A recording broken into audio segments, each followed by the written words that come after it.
السلام عليكم. ما تيجي تسمع تصريحات لعيبه الزمالك القدامى والمدربين الكبار بتوع نادي الزمالك بعد هزيمه الزمالك من البنك الاهلي 3-0، تحس مش عارف تضحك ولا تحزن، ولا هما بيمدحوا ولا بيذموا. يعني عندك كابتن طارق يحيى اول حاجه قال لك ايه؟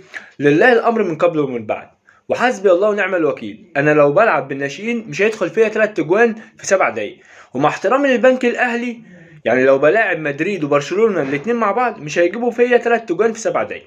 طب يا كابتن طارق، انت كده بتمدح في مين ولا بتذم؟ يعني بتمدح في البنك الاهلي ولا بتذم فيهم؟ هم غلبوك 3-0 في 3 دقايق. وخلي بالك المشكله اللي احنا يا كابتن طارق وحضرتك والناس اللي بتطلع في القناه بتقعد تمدح وتقعد تطبل للعيبه لدرجه اللعيبه بقت نازله عندها لا مبالاه. يعني كل ماتش كنا بنخسر ونتعادل واداء سيء، بنطلع الماتش اللي بعديه نمدح في اللعيبه وهيعوضوا وهيصالحوا اللعيبه، وفي الاخر اهي النتيجه. بنشيل من الاخر بنتغلب من طوب الارض. دلوقتي اي حد عايز حاجه من نادي الزمالك ثلاث نقط، يعني مثلا مزنوق في 3 نقط بيجي ياخدهم.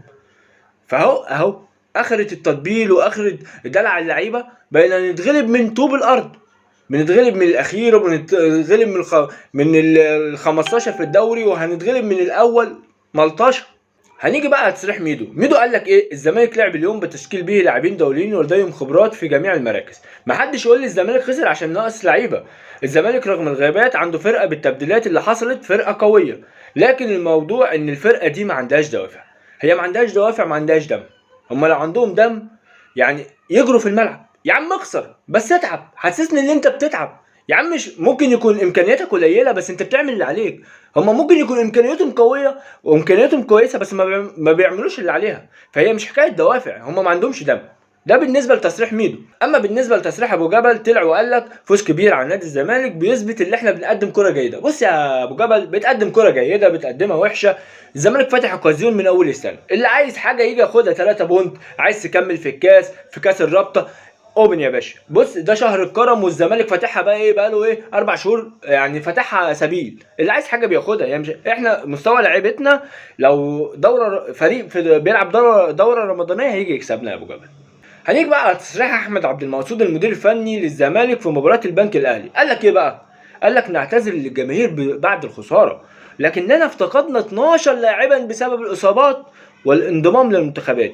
ده بقى شايفنا مختومين على قفانا، ده شايفنا جايين من الهند والفير مركون بره. انت بقالك 4 شهور يا باشا فاتحها سبيل، اللي عايز حاجه بيجي ياخدها من نادي الزمالك. عيب، لازم تحترم عقليه الجماهير. انت بقالك 4 شهور نادي الزمالك ولعبت نادي الزمالك ملطشه من الاخر. اللي عايز اي حاجه بيجي ياخدها من نادي الزمالك. طلع انت تقول افتقدنا؟ طب كنت فين من شهر، من شهرين، من 3؟ انت خاسر كل البطولات يا باشا.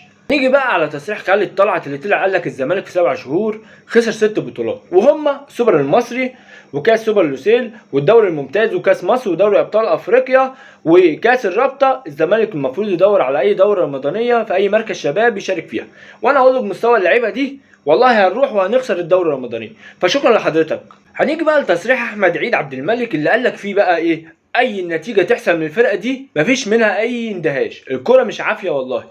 اما توصل بلعيب كوره اللي هو يفقد الامل فيك، دي نهايه العالم. يعني واخد بالك؟ نهايه العالم في الكوره. يعني احنا كجمهور ممكن نيأس مثلا عشان ايه؟ ما دخلناش اللعبه قوي، لكن لما يكون لعيب كوره يعني فقد الامل اللي هو يعود، فانتوا ما شاء الله وصلتوا الجماهير ولعبتوا الكوره اللي هي خلاص انتوا ما فيش منكم امل. هنيجي بقى لتصريح كابتن محمود ابو رجيله اللي قال لك احنا في نادي الزمالك كله ضرب ما فيش شتيمه، احنا ظروفنا صعبه في الفتره الاخيره.